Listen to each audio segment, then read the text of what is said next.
You're going to start the review for chapter 3 exam. We won't get through all of it because some of the stuff we haven't even covered yet. For example, absolute value equations, we haven't covered those yet. So we'll cover those at 11 and then we'll finish this up next Monday. There'll only be a few problems that we won't be able to do. See if I can make this a little bit bigger. You can see it a little bit. And maximize the screen.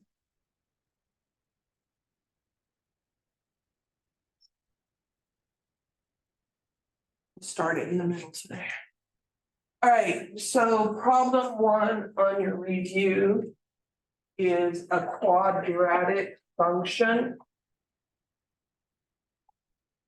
It says give the coordinates of the vertex of the graph of the function and then graph the function on a window that includes the vertex. They actually give you a window, -10 by 10 in the x direction, -10 by 10 in the y, with a scale of 2 for each.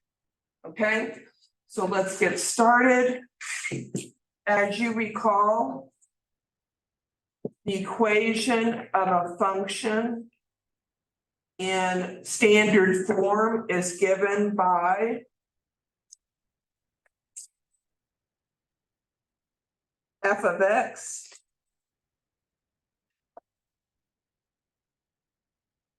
equals a times x minus h squared plus k, and the vertex is h k. So whatever you're subtracting from x is the x coordinate of your vertex. And then whatever you have being added or subtracted outside the parentheses is the y coordinate of your vertex. So what's your vertex?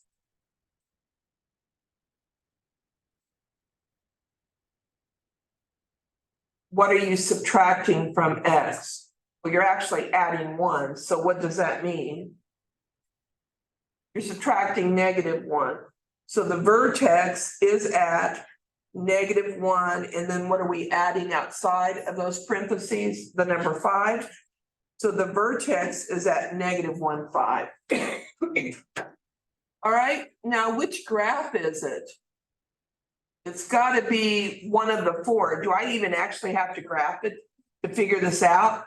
And the answer is probably not. I do believe it has to be C. Why does it have to be C?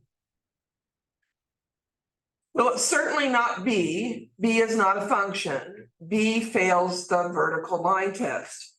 It's not A because this parabola opens up. How do I know this parabola opens up? Because there's no negative outside the parentheses. So it has to be between C and D. It's not D because the vertex is at +1. I know that the vertex is at -1. So I know by just looking at it, it has to be C. But let's go ahead and graph it.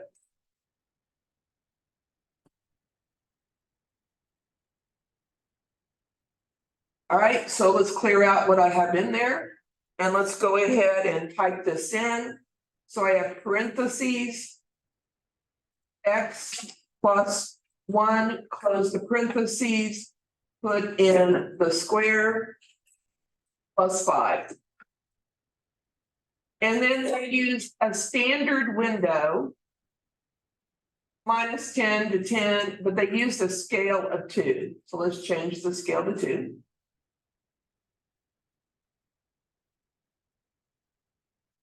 And let's graph this. So is it the one that I said it was? C? So it is graph C. That is the correct graph. Okay. All right. Problem 2, another quadratic. Consider the function y equals 2x squared plus 12x minus 12.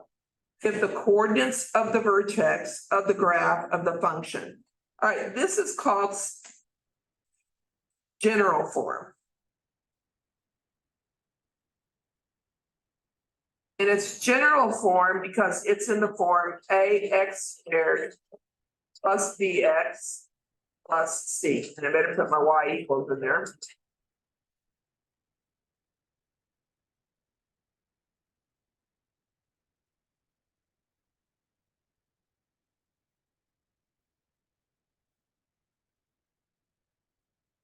And when it's in this form, I can't just look at it and determine the vertex. I actually have to use a formula, which you have. And the formula is that the x coordinate of the vertex can be found by plugging in b and a into this formula, minus b over 2a. So looking at my function, I need to determine what a, b, and I might as well write down c just for practice. I need to figure out what a, b, and c are. So what's a? 2, it's the coefficient on the x squared. So a is 2. What's b? B is 12. It is the coefficient on the x, so it's 12. And just for practice, what's c? Negative 12, very good.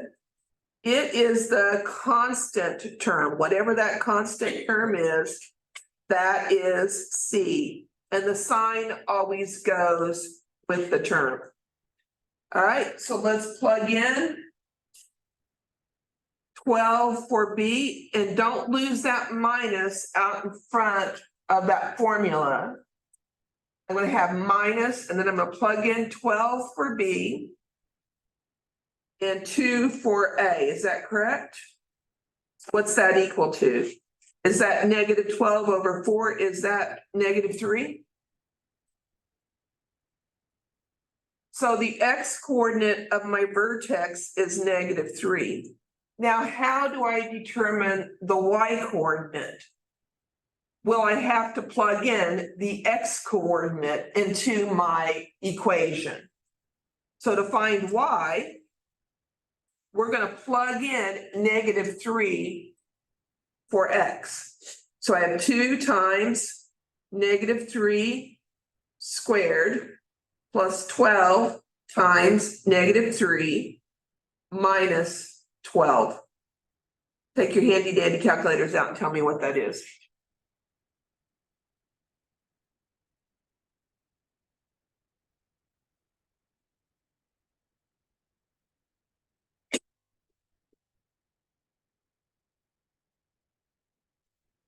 What's y? Does somebody get it?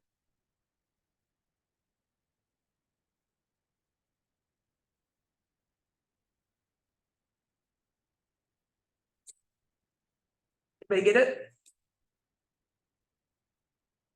18 minus 36. What's that? Negative 30. Negative 30. Thank you. Okay. Now there is another way I can find this. I can certainly find this graphically.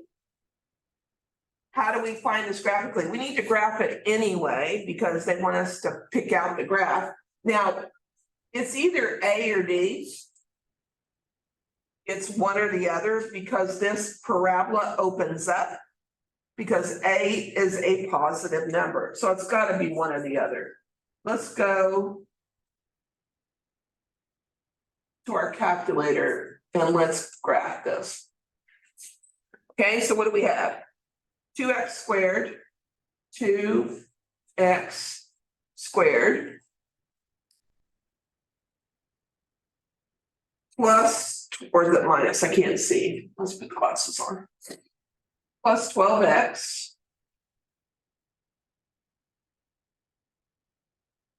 minus 12. And isn't it nice that they again give me a window to graph this? Minus 10 to 10 in the X, minus 40 to 10 in the Y.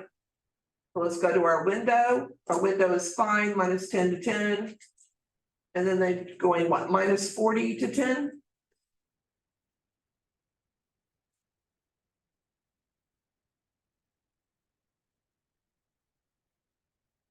So it looks to be D. So I'm gonna go ahead and select that, and then we'll look at that in a second. Okay, how can you find the vertex of a parabola using your calculator? So the vertex of a parabola is either a minimum or a maximum, depending on if the parabola opens up or down. If a parabola opens up, the vertex is a minimum. So can I calculate the minimum from the graph of this function? You're nodding your head, yes. How do we do that? So we go second calc and we find the minimum. Okay, so to find the minimum, I have to go to the left of that vertex. So I'm just going to arrow till I'm to the left of it.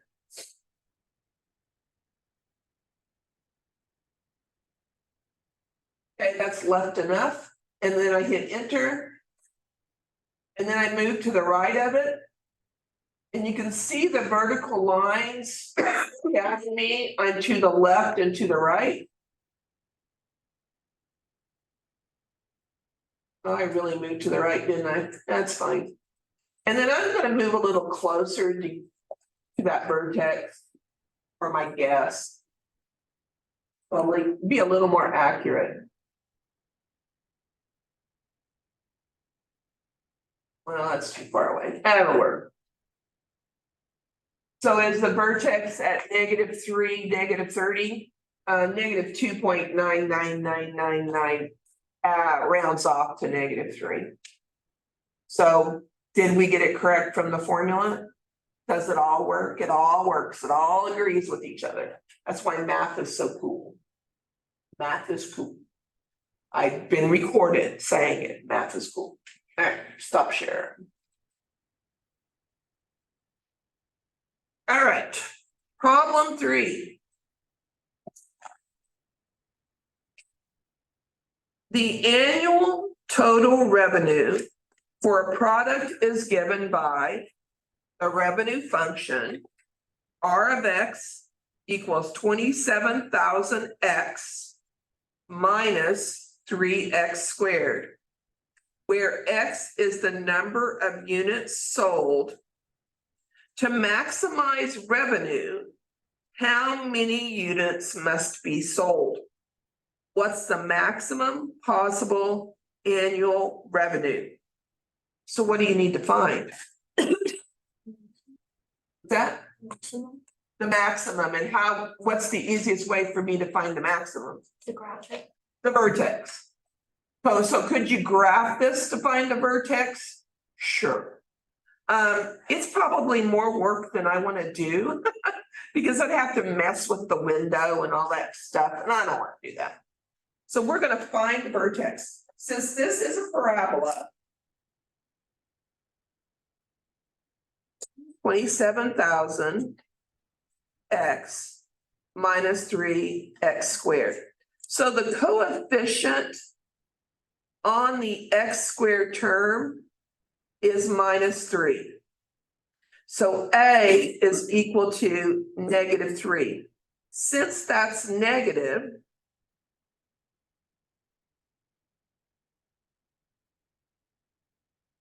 this is going to open down. And it has a maximum at its vertex. So to find the maximum value, I have to find the X coordinate of the vertex, plug it back in and find the Y coordinate. So the Y coordinate of that vertex is its maximum. And then the X coordinate is the number of items you have to sell to get that maximum. So let's find the vertex. So the X coordinate of our vertex is found by our formula, minus B over 2A.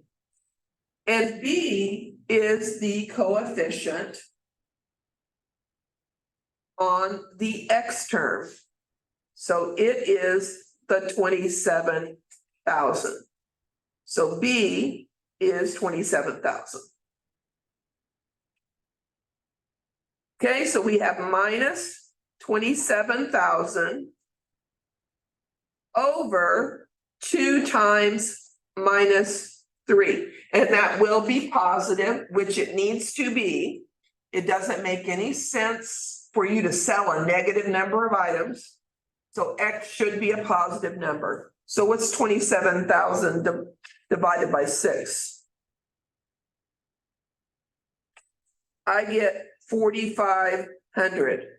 So you need to sell 4,500 of these things to maximize your profit. Now, how do I determine, or revenue, excuse me, how do I determine my maximum revenue? So my maximum revenue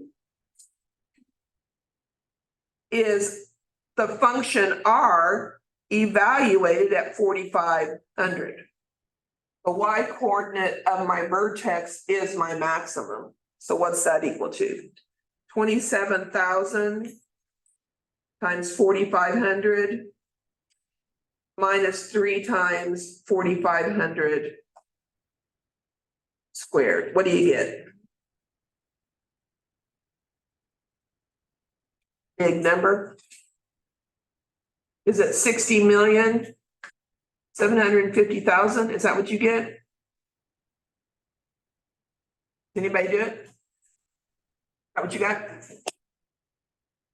Okay, so 60,750, and I actually haven't tried putting commas in my answers in my math class. Does it take commas?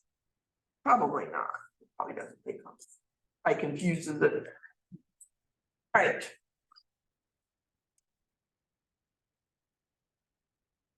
Problem 4, another quadratic.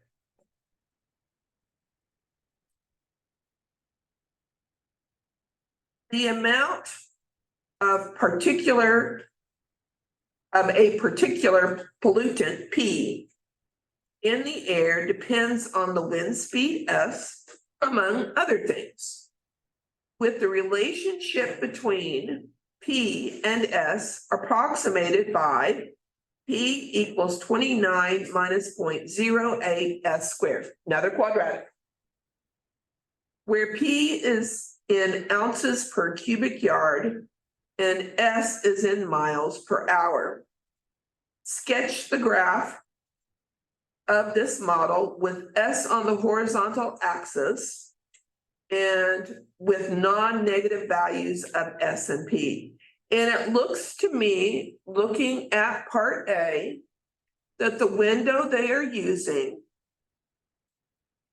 is 0 to 20 in the X direction with a scale of 10. I might as well do the same. And what are they doing in the Y? 0 to 30. What's the scale? 5, 10, 15, 20, 25. Is it 5? So I might as well do the same. What's part B? Is the function increasing or decreasing over this domain? Well, we need to graph it to figure that out. What is the p-intercept of the graph? So we need to find where it intercepts the x-axis.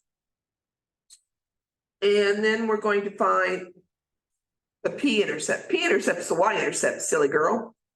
And then what does the p-intercept mean in context of the application? The p is the y-intercept because I am going to graph p on the y-axis and s on the x-axis. All right, so let me share my calculator.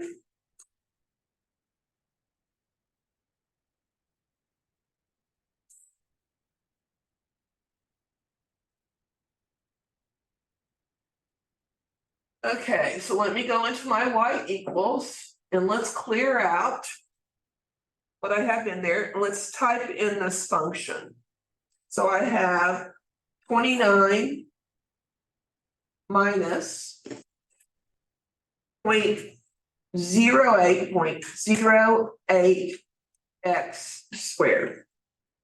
Okay, now I'm going to match my window to theirs. And their window in the x direction was 0 to 20, 0 to 20, with a scale of 10. And what was the minimum y? 0 to 30, with a scale of 5.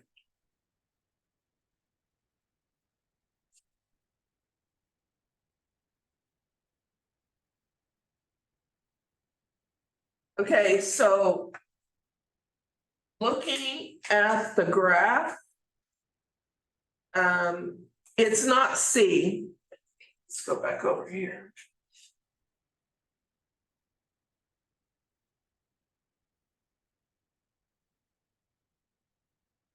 It's not C because that window went to 30. And if I look at my graph and I did my X window from 0 to 20, it's touching the X axis somewhere around 20. So is it A? Is A the correct graph? It is.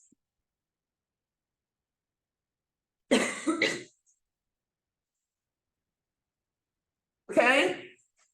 Is the function increasing or decreasing? Now, something we learned later was if that exponent's positive, it's concave down. Well, if it's greater than 1, it's concave down. It is concave down, correct? It's doing this. So if it's concave down, it's decreasing. The other thing that you can see is it starts way up here, and then what's it do? It goes down. So does that mean as X increases, Y is going down? Is Y decreasing? So it is a decreasing function.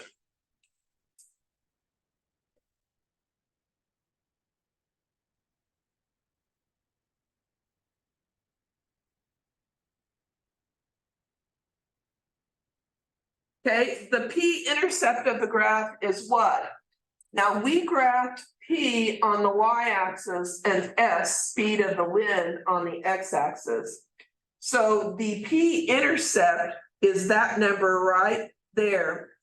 The p-intercept is the value your function is when x is 0. So when x is 0, let's write that down.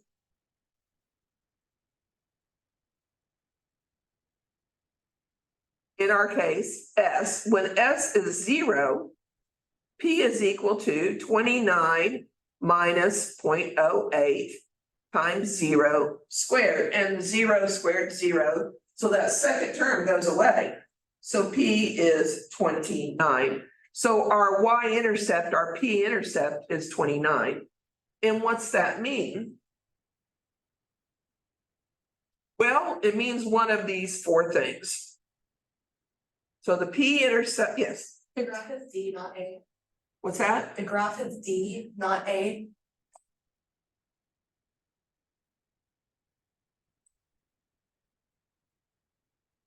Why is it D, not A?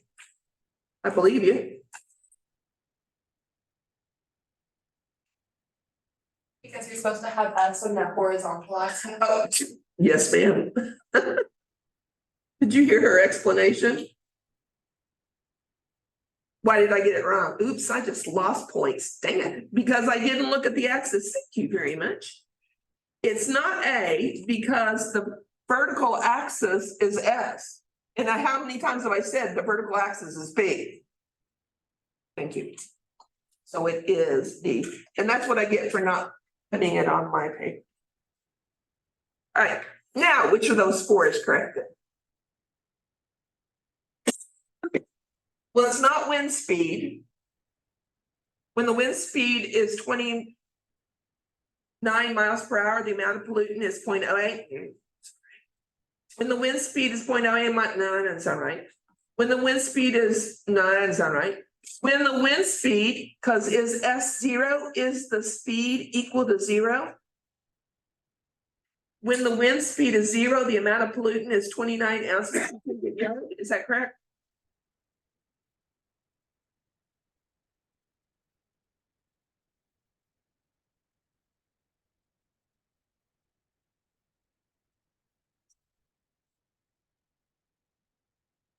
My iPad builds up static friction. I have to kind of come in here and touch the metal side or it starts making strange lines up into the ether. Okay. Problem 5. Use the quadratic formula to solve the equation. X squared plus 3x minus 3 equals 0. So let me write the quadratic equation up here. X equals minus b plus or minus the square root of b squared minus 4 times a times c all over 2 times a.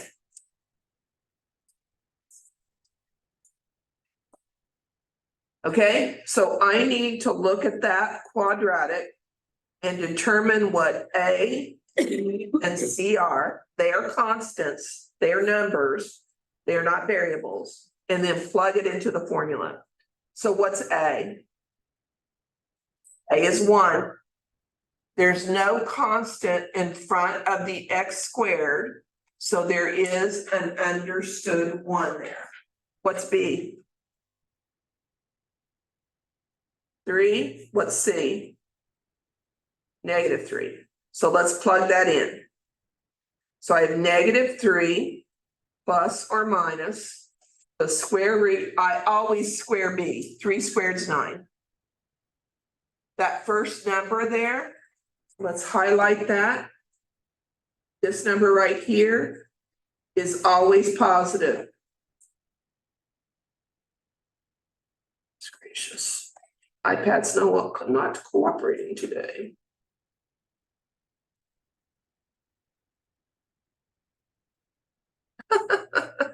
Really not cooperating.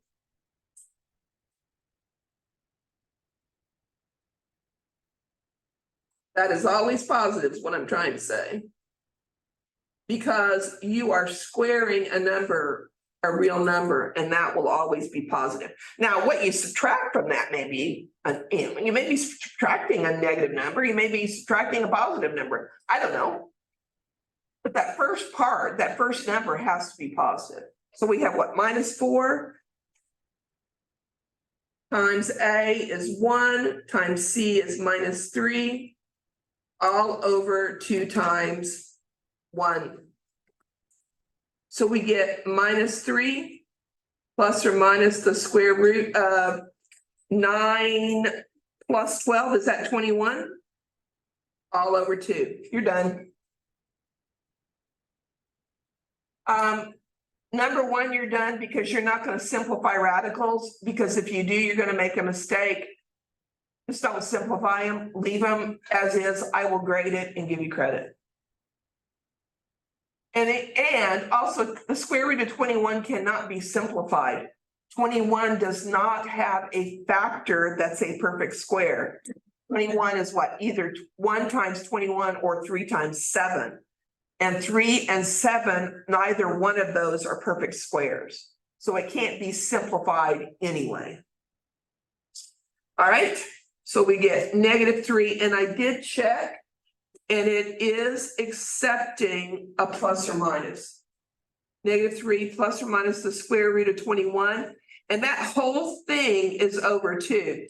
So what you're going to do when you put your answer in is you're going to first choose the fraction in your toolbar, and then in the numerator you're going to type in -3, go pull the plus or minus from your toolbar and the square root from your toolbar and type 21 underneath the square root. Then you're going to go in the denominator of that fraction and put in the 2. So it's that entire numerator, the -3 plus or minus the square root of 21. That's the entire numerator. And the denominator over that entire numerator is the number 2. Okay. Problem 6. Find the exact solutions to f of x equals 0. So set this thing equals 0 and solve it. In the complex number, confirm that the solutions are not real by showing that the graph of y equals f of x does not cross the x-axis. And that's not necessarily pertinent for you to do, and you don't have to do that, but you could if you wanted to. Okay, so to solve this, all I need to do is solve this quadratic equation. I mean, it sounds kind of weird that it says f of x is equal to 0. But you would have to add 36 to both sides and then set it to equal, and then move the 36 back over. So all you want to do is solve this equation. And probably the easiest way to solve this equation is to take the square root of both sides. When I take the square root of a square, I just get this stuff I'm squaring. So when I take the square root of x minus 8, I just get x minus 8. So let's write that down. We're going to take the square root of both sides.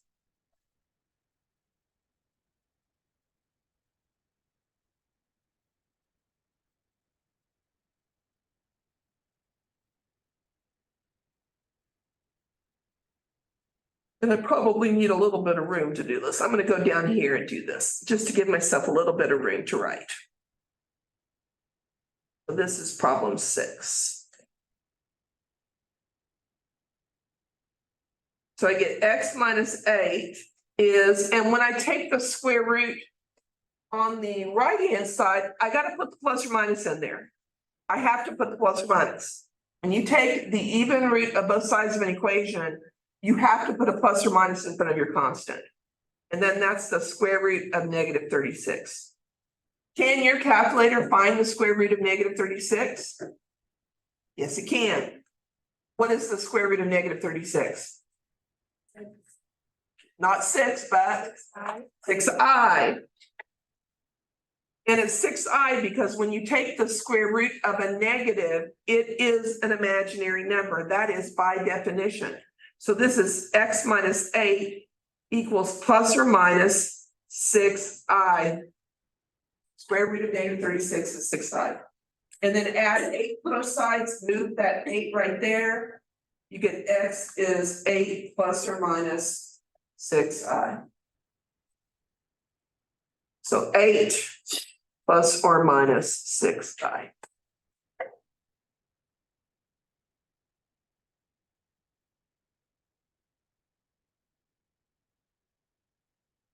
Okay, so make sure that my calculator mode is complex.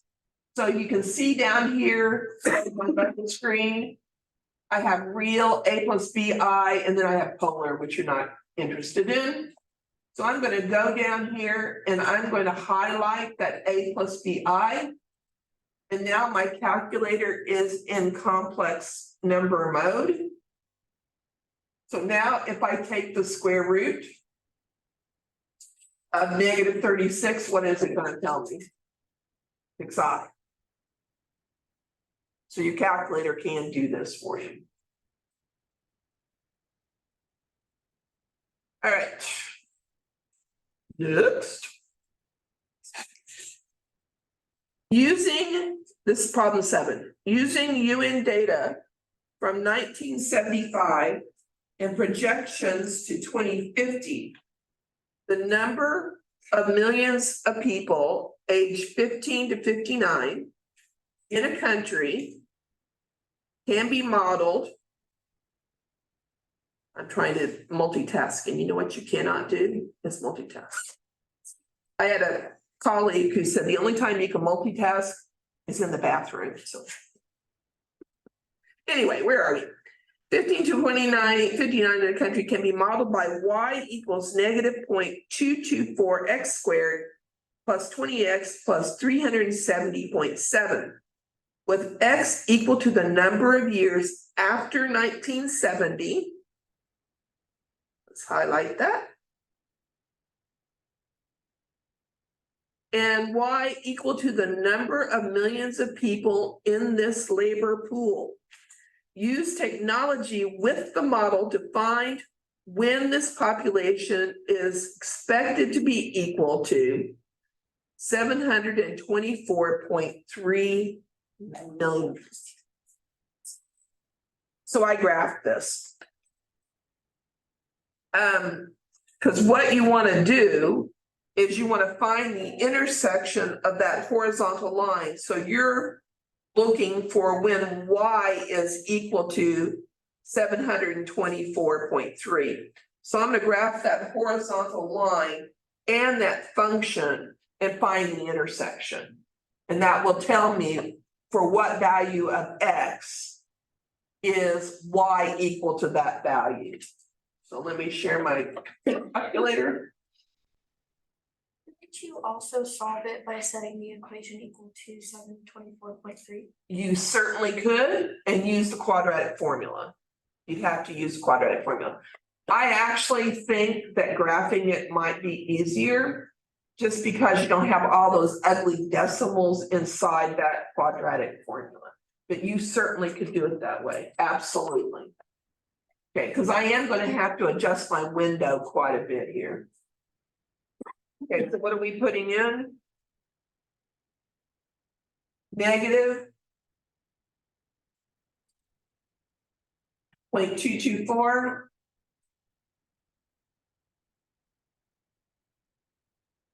plus 20x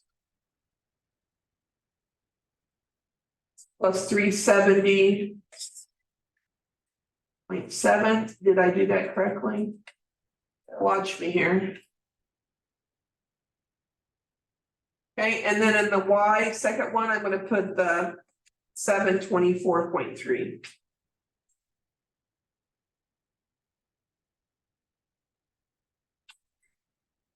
Okay, so what to adjust my window to? Well, in the Y direction, it needs to at least be above 724.3. So I think I'm going to go from 0 to 1,000 in the Y direction, and maybe 0 to 1,000 in the X. Morgan, is that what you told me you did yesterday? You did with negative 1,000 to 1,000, negative 1,000 to 1,000. That's a good place to start. So I'm going to do 0 to 1,000 and 0 to 1,000. See what it looks like. So I'm going to go 0 to 1,000, and then I can adjust if I need to. And I can leave the scale 1. I'm going to make it 100 though. And then 0 to 1,000. And make my scale 100. Ah, it worked. And it's kind of interesting because it's intersecting at 2 different places. Now I think I'll adjust this window so I can see this a little better. So I'm going to decrease the size of the window in the X direction, maybe to 200. Just so I can see those a little bit better. And change the scale maybe to 10.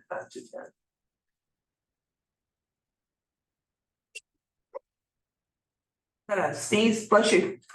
Thanks. Okay, so what does this tell you? This is very interesting in my humble opinion. It tells you that the population is at this value 2 different times. So the population increases, it hits a maximum value and then it starts decreasing. So the population is 724.3 at 2 different places. Okay, so I can either trace and get close because I'm looking for the year that this happens. So I can just trace and get pretty close and then estimate the year. So it's the number of years after 1970. So I'm just going to turn on my trace and then go up there. So 65, maybe that's pretty close. So what's 65 years since 1970? Is that 2035? So in 2035, the population is approximately 720. 24.3. Okay, and then let's go to the other one. Now I can actually calculate these two intersections. We'll do that too. Just for practice. Went too far. Way too far. Go back.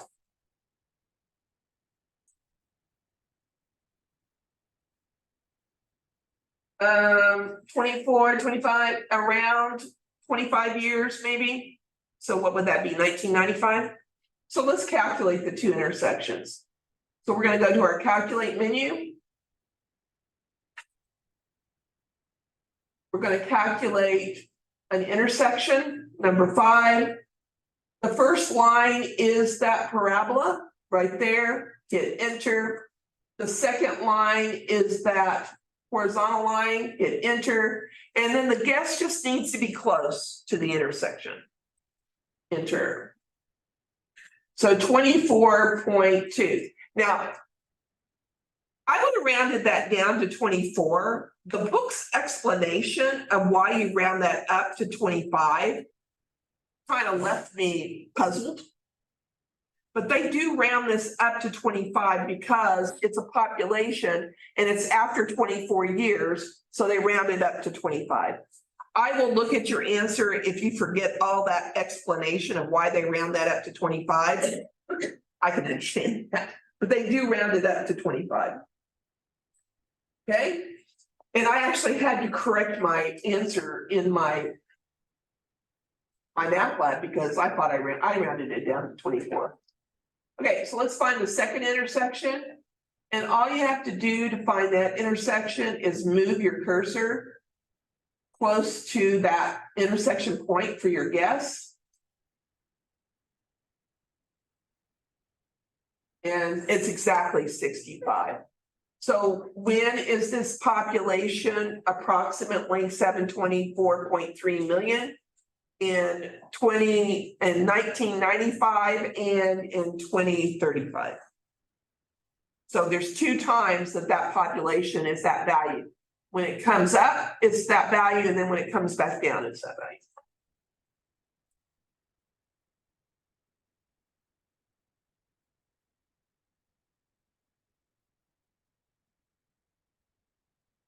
So 1995 and 2035. And then we did this by graphical methods.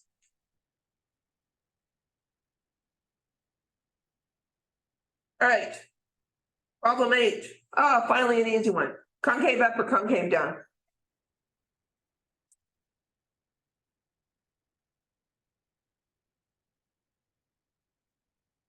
Why? Because the constant for x is positive. Because the exponent's bigger than 1. Mhm. If the exponent's bigger than 1, let's write that down. Exponent is greater than 1, then it's concave up. If the exponent is between 0 and 1, it is concave down. Okay, where are we? 5 minutes. Solve the equation and check for extraneous solutions. Whenever you have something being raised to an even power, you do have to check for extraneous solutions. We have 2 times parentheses 3x minus 1 to the 4th power equals 32. And the easiest way to solve this, I would say the only way that makes any sense, is to isolate the power on one side and then take the root of both sides. Now, I suppose you could graph this. I imagine you probably could, but.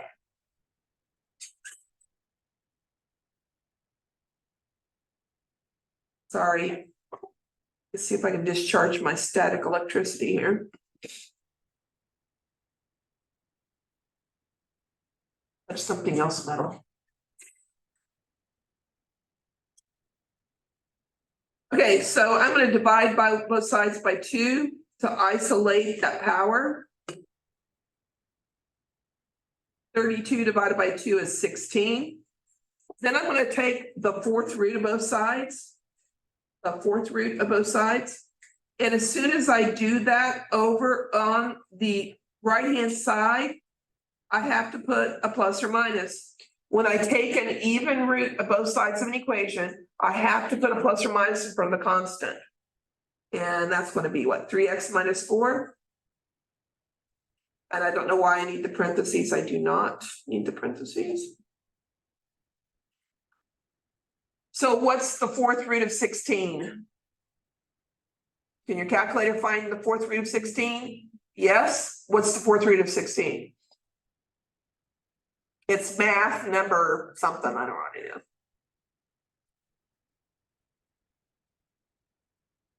It's 2. 2 times 2 times 2 times 2 is 16. So the 4th root of 16 is 2.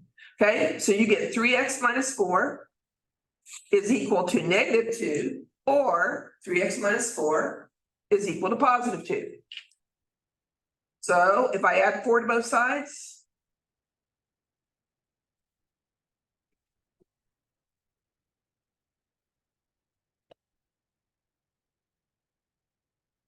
and divide by 3, I get 2/3. If I add 4 to both sides, I get 2. So 2/3 and 2. I think I got a mistake here somewhere.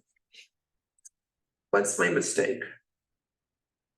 Oh, I made the mistake that I accused you guys of. What did I do?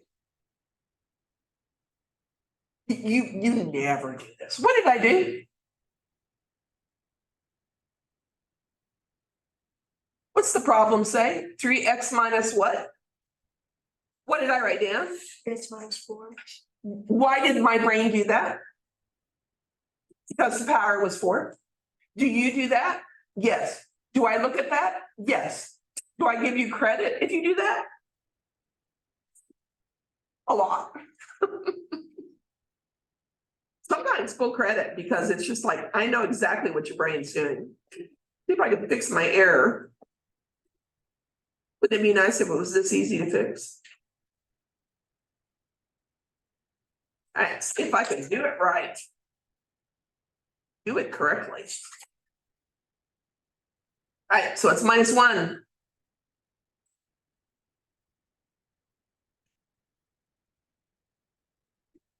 So I'm gonna add 1 to both sides.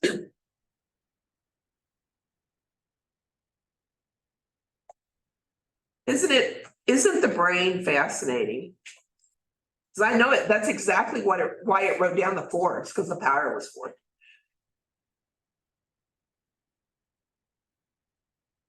So I get either x is -1/3 or x is 1. And I do need to check these.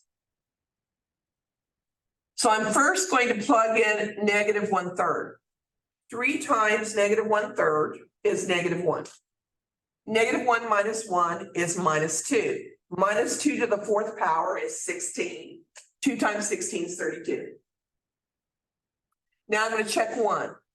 3 minus 1 is 2. 2 to the 4th power is 16. 2 times 16 is 32. So are both of these solutions to this equation? Yes. Because I can plug them both in and they both work. So my 2 solutions are -1/3 and 1. All right, and we are going to stop because time is up for today.